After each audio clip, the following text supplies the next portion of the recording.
Good morning. This is a recording for Thursday, April 18th. Before we start talking about the second element of shame resilience, which is practicing critical awareness, let's summarize what we have learned so far about the first element, recognizing shame and understanding our triggers. Today we will continue doing self-reflection exercises. So if you want to answer the questions I'll be posing in writing, be sure to have your journal handy. But of course, as usual, you can do everything in your mind if you prefer. It's totally up to you. So this is what we've learned so far.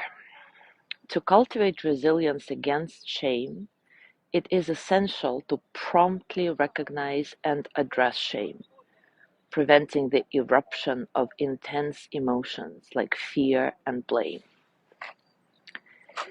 Physical reactions to shame, such as stomach tightening and maybe shaking, often precede our conscious awareness.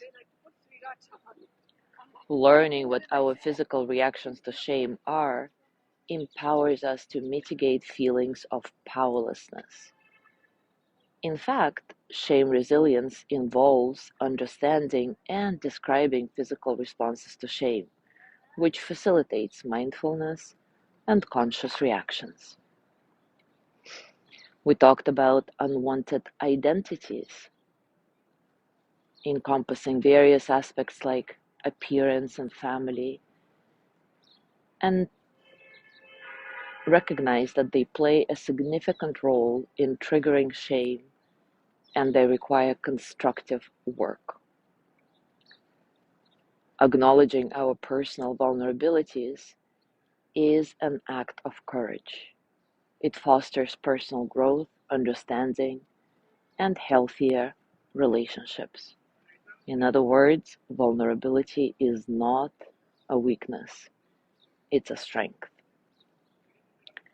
We also talked about shame screens, which are our strategies to deal with situations that are shame triggering. Shame screens happen on various levels. Totally primal and unconscious level is the fight, flight, freeze response. A bit more sophisticated is the next level, choosing a disconnection strategy, which is moving away from the situation or moving toward the situation or moving against the situation. And of course, there may be many more layers depending on the scenario and our life's context.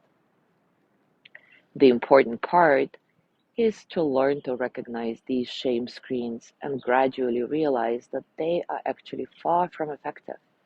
In fact, they can become shame triggers themselves. Brené Brown outlines 12 general shame categories: appearance and body image, motherhood or fatherhood, family, parenting, money and work, mental and physical health, sex, aging, religion, being stereotyped and labeled, speaking out, and finally, surviving trauma. And we need to become fluent and in recognizing our shame physical responses, triggers, and shame screens for each of these categories in order to develop solid shame resilience. Of course, that does not happen overnight. It's a process.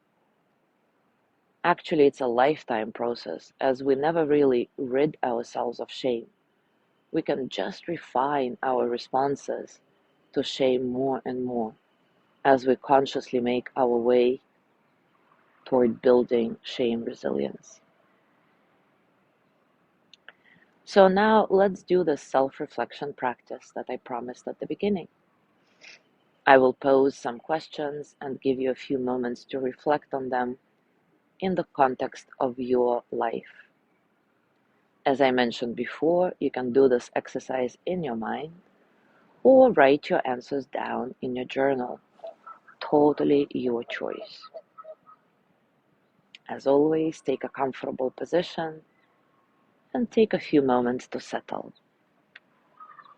Settle into your body, your heart, your mind. Settle into this moment, right here, right now.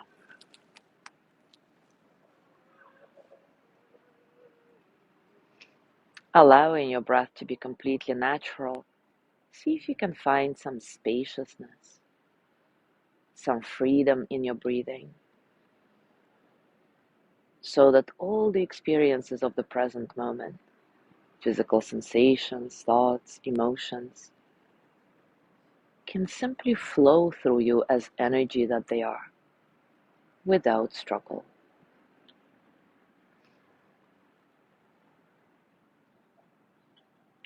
Now let me pose a few questions for your self-reflections. I'll give you about a minute to ponder each one. Remember, as you reflect on each question, whether in your mind or on paper, be sure to keep part of your attention gently scanning and rescanning your body to notice how this reflection affects your physical and emotional being. Question number 1. How do I recognize and address shame in my life, preventing negative emotional reactions? How do I recognize and address shame in my life, preventing negative emotional reactions?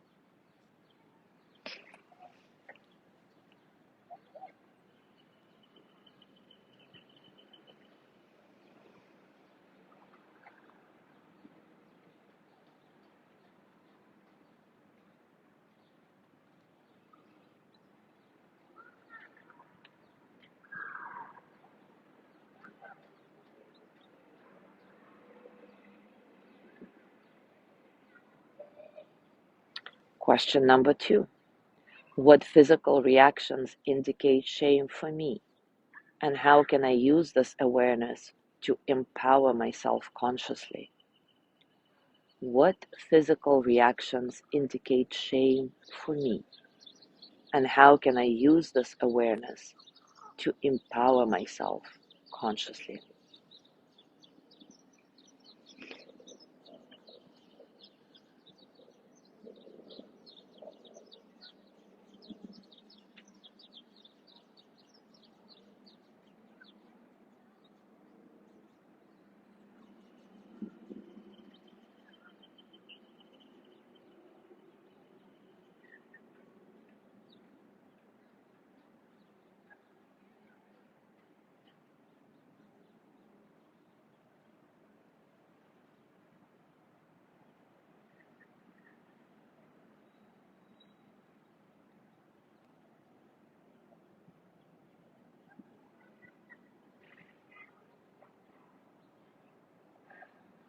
Question number 3.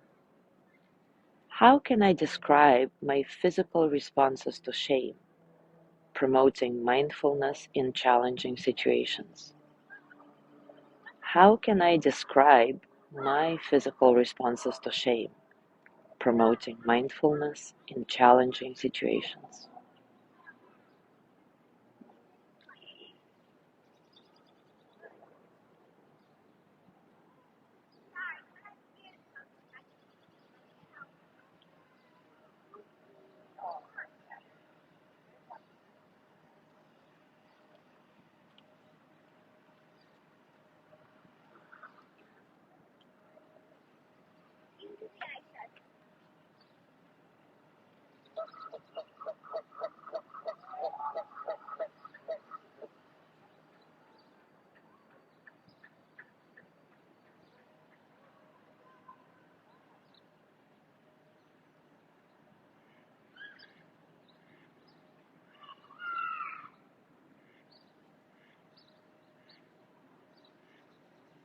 Question number 4.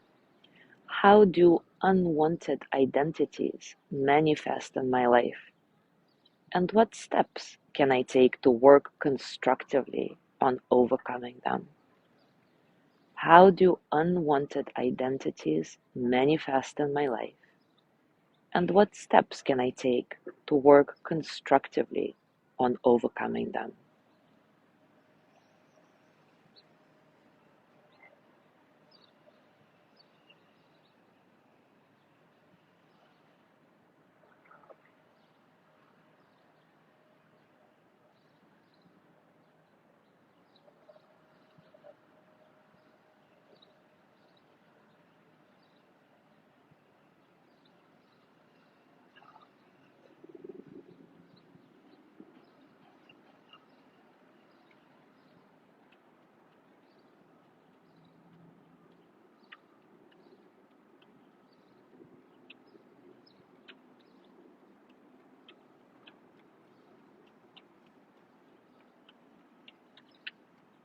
And finally, last question, question number 5. Has acknowledging my vulnerabilities ever led to my personal growth and healthier relationships?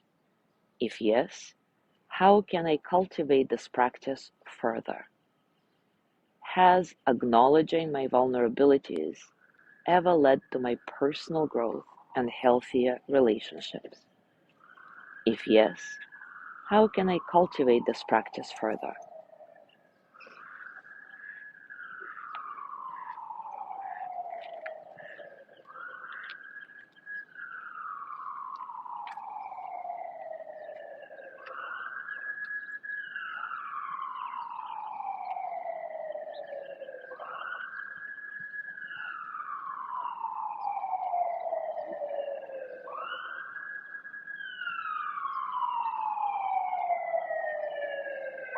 Now place your hands on your heart and send the energy of loving kindness to yourself, with gratitude to yourself for being here, for doing these challenging exercises.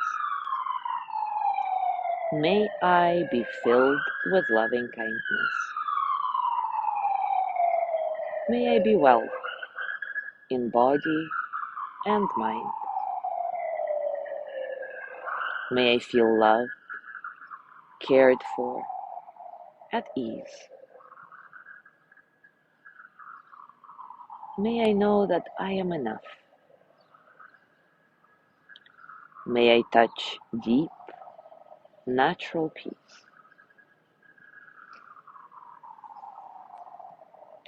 And as you gently let go of your practice, as always, scan your body.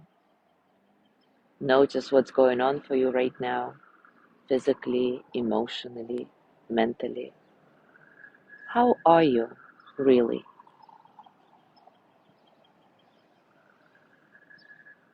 As you go through your day today, I invite you to continue with these self-reflection questions. I've also posted the same questions plus one journaling exercise in our private group Mindful Morning Circle. As always, enjoy your discoveries. And if you're inspired to share your musings, please do so. Thank you so much for being here today. Have a beautiful day, and I will see you tomorrow.